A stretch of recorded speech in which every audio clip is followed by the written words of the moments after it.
Check. I'm good. There I am. Tom the Magic Man. All right. Great to see everybody. A lot of old friends out there, I see. Really old. Well, I wasn't going to say that, Mike. My goodness. Yeah, he wasn't talking about you, Peg. That's okay. My name's Mike, and I write songs, and I am honored and delighted, as I often am when these guys are playing with me. As I always am, not often. Often, huh? I got Bob Bronar and Mike Jurgensen going to play a few songs here with me, and I'm delighted. Murder a few songs. This first one, and I'm going to talk just a little bit between the songs, so I make sure that we have enough songs to last the set. And Bob has promised he's not going to play Alice's Restaurant when I talk too much, which he tends to do. But I wrote this after hearing a conversation at a gas station in Uppsala, Ontario, Canada, between a guy who was driving a Porsche and had pulled in to get gas, and the guy pumping the gas, and it turned out they had been high school buddies. The guy with the Porsche had gone off to Toronto and made a bunch of money, and he was giving his old buddy a hard time about staying in that little town and why would you want to stay here, and that was the inspiration for this song. It's called Loon Lake.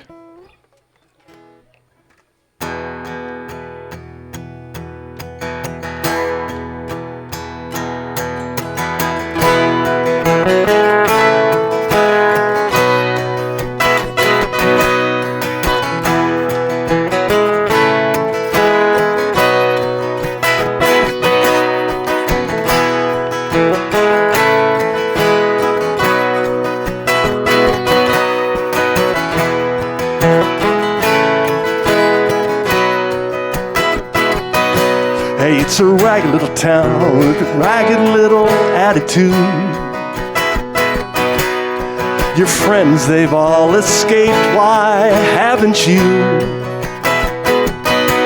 It's where passions melt like ice in summer weather, and your dreams, they get lost, they get kicked aside forever. Yet there's melody in that midnight wind. The siren song kinda pulls you in. No bitter tears, no fall from grace.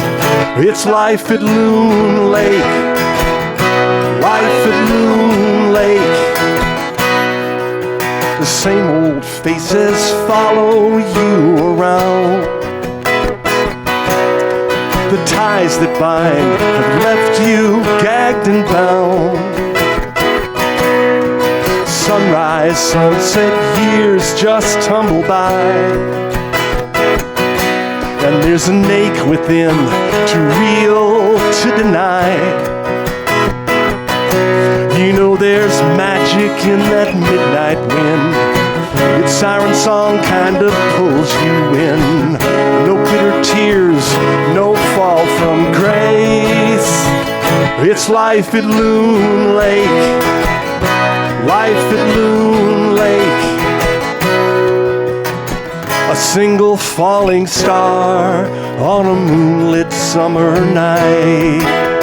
A falling star that splits the sky and shreds the northern lights.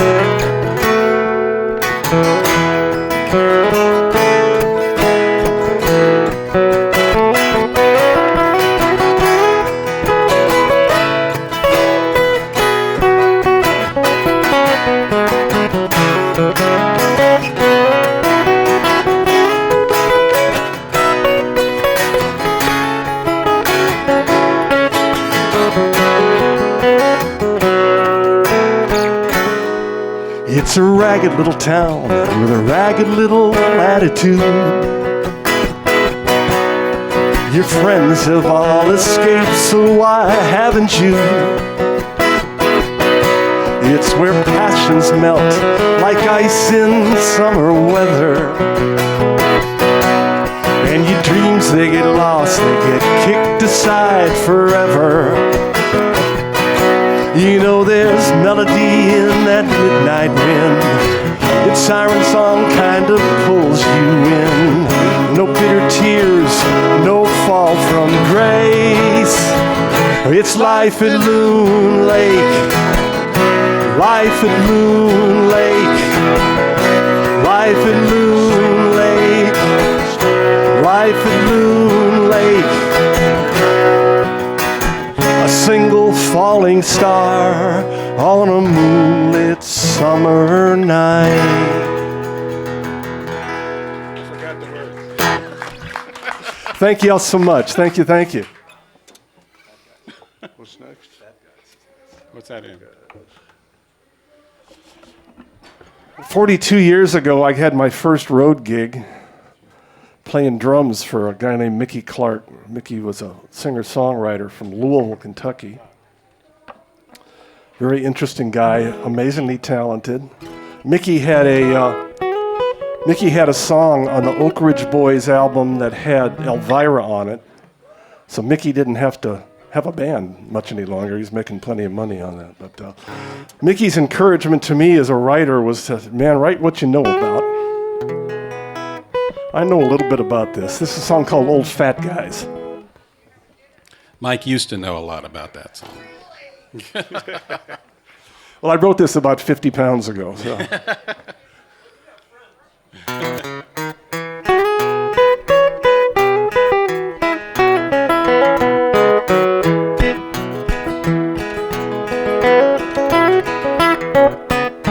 Well, I was just a young sprout back in '68. Moved from the big city down to the bluegrass state. I fell in with some old timers. They ran foxhounds all night long. They could tell by each dog's howl just what was going on. They'd fuss and cuss, they'd reminisce about FDR and the war. I was glad to tag along, though I knew what lay in store, 'cause they were old fat guys sitting round the fire. They were old fat guys, every one a liar, spinning yarns about yesterday and how tough life used to be. Old fat guys. I've got this fishing buddy, we've been friends since way back when. We sit around all winter, wait for the ice to melt, and then we head up to Ontario when summer rolls around. Fish all day, might drink a bit, we sleep out on the ground. We take along some younger guys, let them tote that heavy gear. When all is said and done, we can't wait till we go next year, because we're old fat guys sitting round the fire.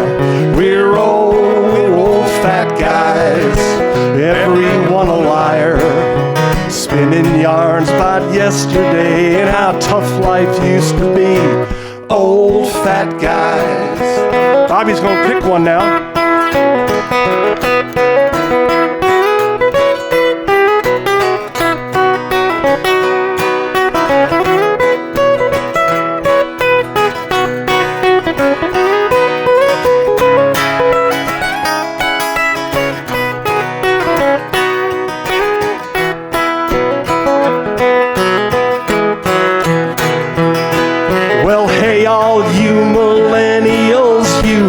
Haven't got a clue. You think no one else has ever seen this stuff you're going through. Well, somewhere down the road you'll wonder just where you went wrong. You'll scratch your balding pate. I'm not speaking of anyone in particular at this particular time. And you'll have to sing this song, 'cause you'll be old fat guys sitting round the fire. Old fat guys, every one a liar, spinning yarns about yesterday and how tough life used to be. old fat guys. Well, now I am a grandpa, you know life's been good to me. I'm not the man I once was though, I'm twice the size as he. I shoot hoops with my grandson, and you know I take my lumps. Even when I score a point, he calls me an old grump. He thinks he's got the answers to all life's mysteries. Don't know how to tell him, but someday he's gonna be an old fat guy sitting round the fire. We're old fat guys, and all of us are liars. We're spinning yarns about yesterday and how tough life used to be.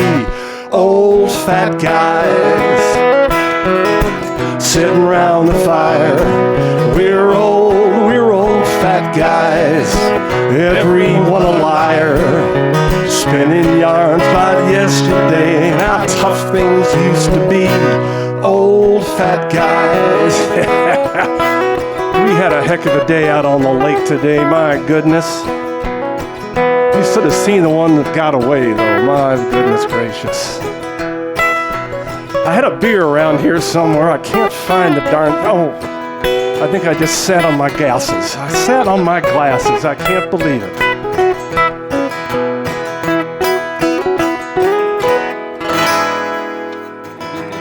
Partially true story of old fat guys. Thank you. Thank you, thank you, thank you, thank you. Where we at? E?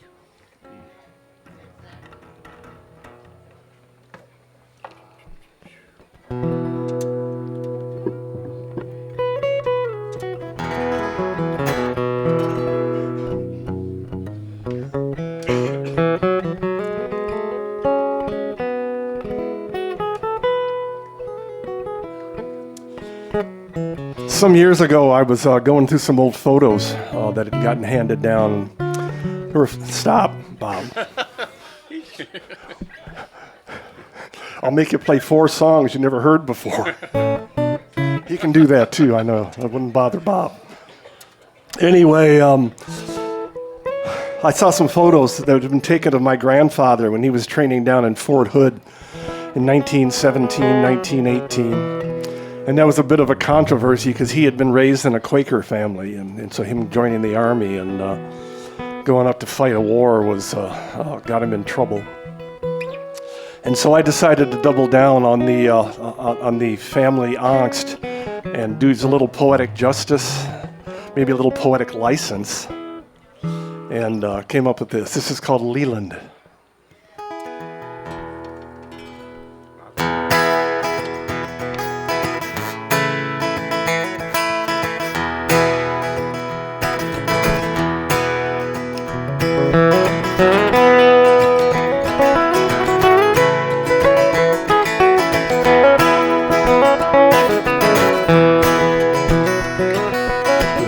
Left his daddy's farm, 1917.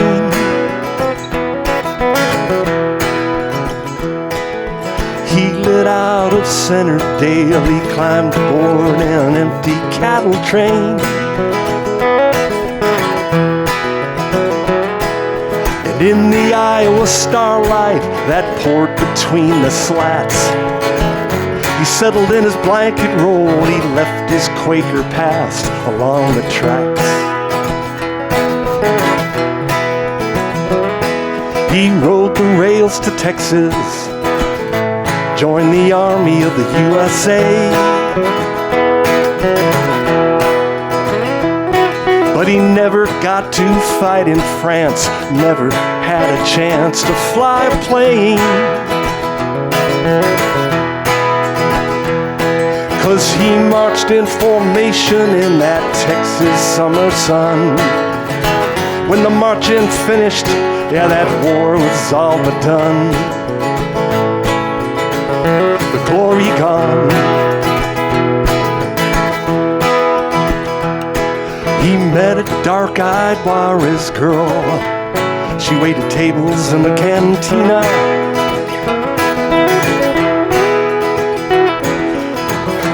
But the way it was, her father fought for years, Francisco Villa.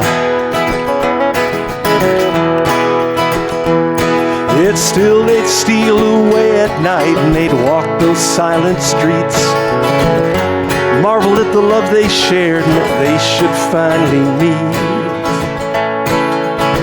meet a kindred spirit. Then a letter came for Leland. It was from the folks back home.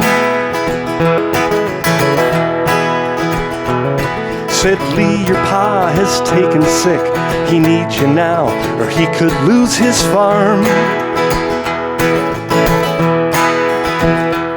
So Leland mustered out next day, and without a goodbye, turned his back on Texas and the true love of his life, just to do his duty.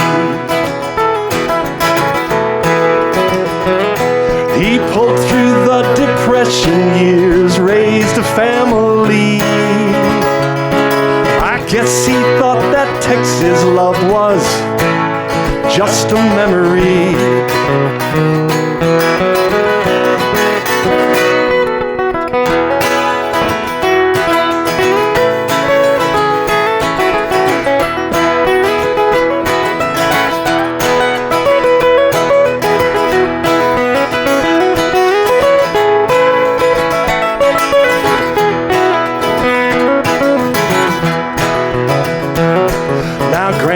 Lee played ball with me at an age when most men seek a rocking chair. Said he lived without regrets, go to church, wear clean underwear. You know, he would take me fishing, I would tangle up my line. He always kept his patience, and I usually lost mine. And he would chuckle. Grandpa died at 96. He was clear until the last. He said he lived without regrets, never ever dwelled upon the past. But at his funeral service was this ancient Spanish dame. She clutched a soldier's photo. She was accompanied by a man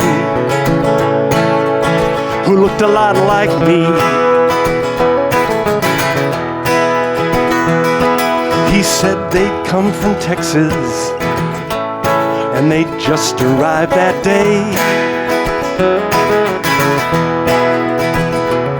And he'd never known his granddad, 'cause the man had run away.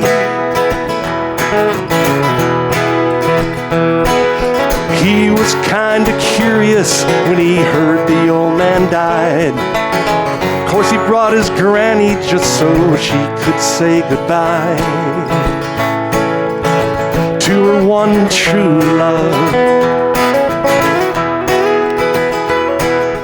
Leland left his daddy's farm in 1917.